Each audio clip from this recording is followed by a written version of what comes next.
চট্টগ্রাম বন্দর ও কাস্টমসের অন্যতম বড় মাথা ব্যথার কারণ হয়ে দাঁড়িয়েছে বছরের পর বছর পড়ে থাকা নিলামযোগ্য হাজার হাজার কন্টেইনার। ব্যবসায়ীরা বলছেন, দফায় দফায় চিঠি চালাচালি এবং নানা উদ্যোগ সত্ত্বেও আমলাতান্ত্রিক জটিলতায় এই সংকটের সমাধান হচ্ছে না।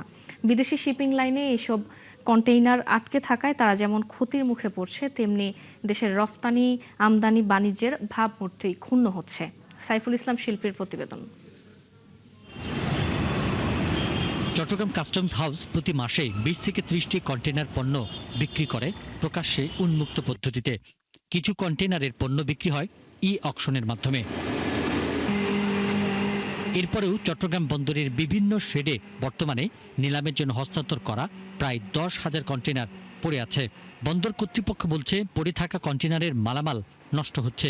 যে জায়গাতে সমস্যা হচ্ছে যে এই কন্টেনারগুলো যখন অকশন হচ্ছে, পাশাপাশি আবার নতুন কন্টেনার এখানে অকশনের জন্য প্রস্তুত হচ্ছে। সো আলটিমেটলি চট্টগ্রাম বন্দরে একটা এই অকশনেবল কন্টেনারের জট থেকেই যাচ্ছে।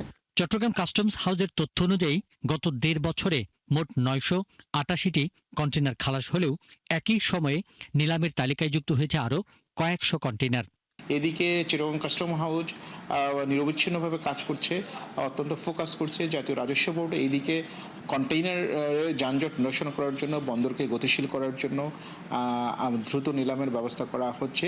কেবল কন্টেইনারই নয়, নিলামের অপেক্ষায় রয়েছে আরও 1,06,372 প্যাকেজ এলসিএল পণ্য এবং 6,919টি বাল্ক পণ্য।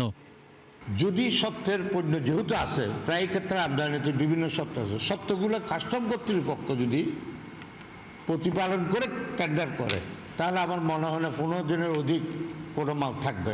শিপিং কোম্পানিগুলোর দাবি, দীর্ঘদিন বন্দরে পড়ে থাকা এসব কন্টেইনারের কারণে বিপুল আর্থিক ক্ষতি হচ্ছে। আমাদের শিপিং কোম্পানির হিউজ পরিমাণ অ্যাসেট এখানে আটকে আছে এবং যেই কন্টেইনার ভ্যালু সেটাই টোটালি স্ক্র্যাপ হয়ে যাচ্ছে। একটা কন্টেইনার যদি আমরা অ্যাভারেজ ভ্যালু যদি $4,000 করে ধরি, তাহলে আপনি মাল্টিপ্লাই করে দেখেন কি পরিমাণ টাকা।